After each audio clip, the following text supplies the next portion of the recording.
Good morning student, स्वागत है आप सभी को ऑनलाइन क्लास में। देखिए, आज पढ़ेंगे हम पहला chapter the portrait of A lady, अर्थात एक महिला का रूप चित्र। क्लियर। अब देखिए, पहला स्टेंजा है, पहला पैराग्राफ है इसमें। My mother like everybody's grand mother. My grand mother कि मेरी दादी जी, लाइक एवरीबॉडीज ग्रैंड मदर कि प्रत्येक की दादी के समान दिखाई देती थी।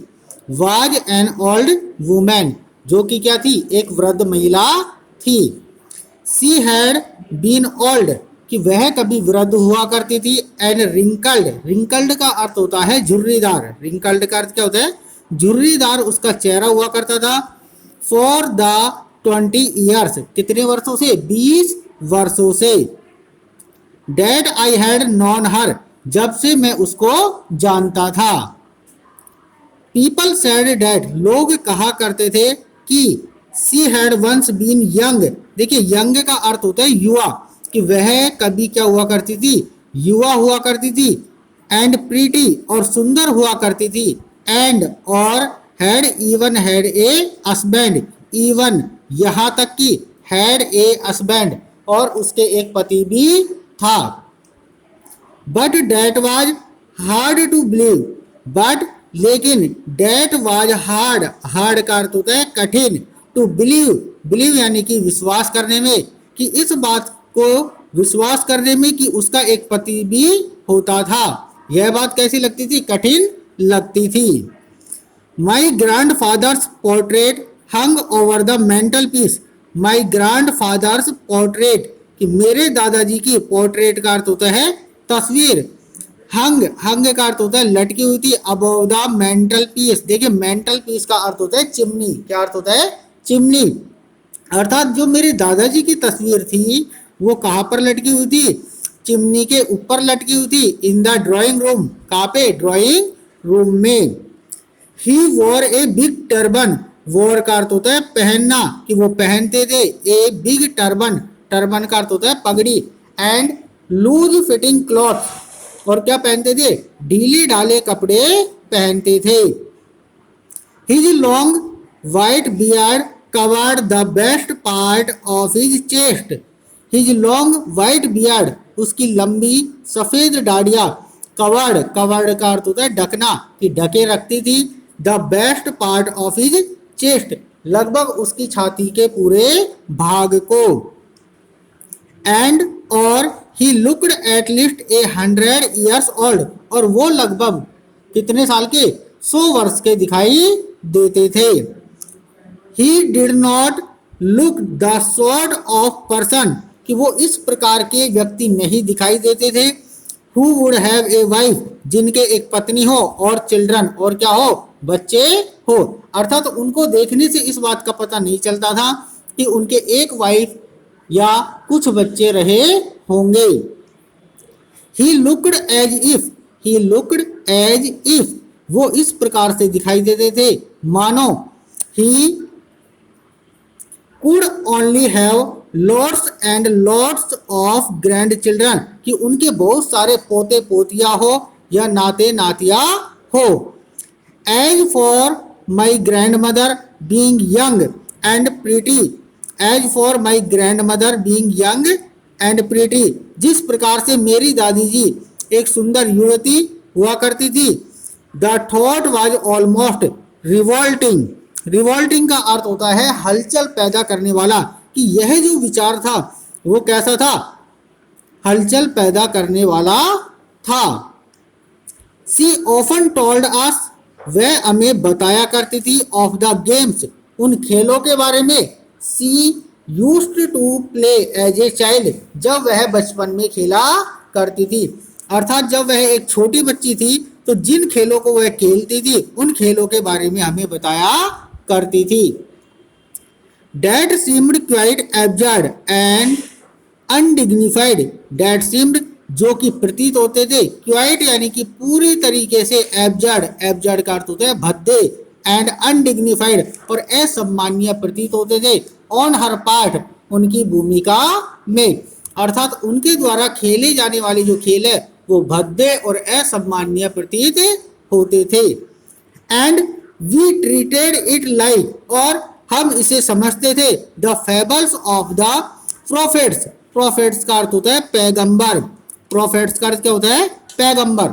फेबल्स का अर्थ होता है कथाएं, और हम इन्हें क्या समझते थे? पैगंबरों की कथाएं समझते थे। सी यूज्ड टू टेल अस, जो कि वह हमें बताया करती थी। क्लियर? अब देखिए इसके बाद में आता है second passage. She had always been short and fat and slightly bent, कि she had always been short, कि वह हमेशा ही कद में छोटी थी, एंड फैट और मोटी, एंड स्लाइटली और थोड़ा सा, बेंट का अर्थ होता है झुकी हुई। बेंट का अर्थ होता है झुकी हुई। वह कैसी दिखाई देती थी? झुकी हुई दिखाई देती थी।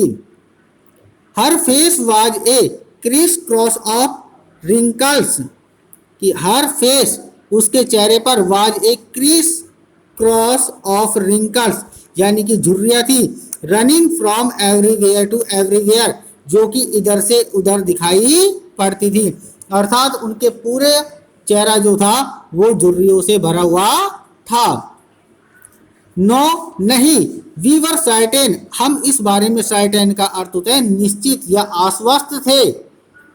She had always been as we had known her, she had always been, वह हमेशा से ही ऐसी थी, as we had known her, जैसा कि हम उनको जानते थे। ओल्ड यानी कि वृद्ध दिखाई देती थी, सो टेरिबली और थोड़ा सा भयानक दिखाई देती थी।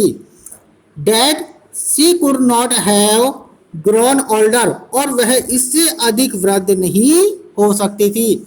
अर्थात जो इसका ऑथर है वो ये कहना चाहता है कि जो दादी जी थी उसको हम 20 वर्षों से देखते हुए आ रहे थे, और वह अब इससे अधिक वृद्ध नहीं हो सकती थी। And had stayed at the same age for 20 years, और 20 सालों से वह इसी अवस्था में थी। She could never have been pretty, और वह शायद कभी भी सुंदर नहीं रही होगी। बट लेकिन शी वॉज ऑलवेज ब्यूटीफुल, लेकिन वह हमेशा कैसी थी? सुंदर थी। अर्थात इन 20 वर्षों में वह कभी भी सुंदर नहीं रही होगी, लेकिन पहले वो कैसी दिखाई देती थी? सुंदर दिखाई देती थी। सी हॉबल्ड, हॉबल्ड का अर्थ होता है लंगड़ाकर चलना। सी हॉबल्ड, वह लंगड़ाकर चलती थी। अबाउट द हाउस, कहाँ पे चलती थी? अपने घर के अंदर। इन स्पॉटलेस वाइट, स्पॉटलेस वाइट का अर्थ होता है यानी कि दाग धब्बे रहित, वाइट यानी कि सफेद कपड़ों में। With one hand resting on her waist, resting यानी कि विश्राम करते, ऑन हर वेस्ट अपनी कमर पर, to balance her stroke, balance यानी कि संभालते हुए, यानी कि अपने एक हाथ को अपनी हर वेस्ट यानी कि कमर पर लगाते हुए, ठीक है, और सफेद कपड़ों में वह अपने घर में लंगड़ाकर चलती थी। एंड द अदर, और दूसरे हाथ में telling the beads of her rosary, beads of her rosary, इसका अर्थ होता है पूजा करने की माला को जपते हुए। टेलिंग यानी कि जपते हुए, यानी कि उनके दूसरे हाथ में क्या होती थी? पूजा करने की माला होती थी, जिसको वह जपते हुए और एक हाथ को अपनी कमर पर लगाते हुए, ताकि वह अपना संतुलन बना सके, वह घर में लंगड़ाकर चला करती थी। हर सिल्वर लॉक्स, हर सिल्वर लॉक्स, उसके चांदी जैसे बाल, वर स्केटर्ड, स्केटर्ड का अर्थ होता है फैले हुए थे, अनटिडीली, अस्वच्छ रूप से, ओवर हर पेल, उसके पीले, पकड़ फेस, पकड़ का अर्थ होता है झुर्रियोदार, पकड़ का अर्थ होता है झुर्रियोदार, फेस यानी कि चेहरे पर, यानी कि उसके जो चांदी जैसे बाल थे वो उसके अस्वच्छ चेहरे पर क्या थे? पीले चेहरे पर या झुर्रियोदार चेहरे पर फैले हुए थे। एंड हर लिप्स, और उसके होठ, कॉन्स्टेंटली, कॉन्स्टेंटली का अर्थ होता है लगातार, moved in inaudible prayer, inaudible का अर्थ होता है अस्पष्ट, कि जो उसके होठ थे वो लगातार अस्पष्ट आवाज में प्रेयर यानी कि प्रार्थना किया करते थे। यस, हाँ, सी वॉज ब्यूटीफुल, वह सुंदर थी। She was like the winter landscape in the mountain, she was like वह समान थी, किसके समान थी? विंटर लैंडस्केप, अर्थात लैंडस्केप का अर्थ होता है परिदृश्य, यानी कि सर्दियों के परिदृश्य के समान थी। इन द माउंटेन, जैसा कि पहाड़ों में होता है, अर्थात पहाड़ों में जो दृश्य होता है सर्दियों में उसके समान दिखाई पड़ती थी। एन एक्सपेंस, एक्सपेंस का अर्थ होता है विस्तार के समान, एक विस्तार के समान of pure white serenity, pure यानी कि शुद्ध, वाइट का अर्थ होता है सफेद, सीरेनिटी अर्थात पवित्र रूप में, ब्रीथिंग, ब्रीथिंग का अर्थ होता है सांस लेना, वह सांस लेती थी। पीस एंड कंटेंटमेंट, पीस का अर्थ होता है शांति के रूप में, एंड कंटेंटमेंट और किस रूप में? एक संतोष की सांस लिया करती थी। क्लियर? इसी के साथ में ये जो पैराग्राफ है यहीं पे समाप्त होता है। अब देखिए ये जो जितनी भी मैंने अंडरलाइन की है वर्ड्स को, ठीक है, और मैंने इसका वर्ड मीनिंग है जो आप लोगों को बता दिया है, इसको अपनी कॉपियों में नोट डाउन करना है। क्लियर? इसके साथ में ये जो आपकी बुक में ये जो हेल्प बुक है इसमें भी यहाँ पे क्या दिए गए हैं? कठिन शब्दार्थ दिए गए हैं, इनको भी आपको कॉपियों में लिखना है और क्या आपको याद करना है। क्लियर? थैंक्स।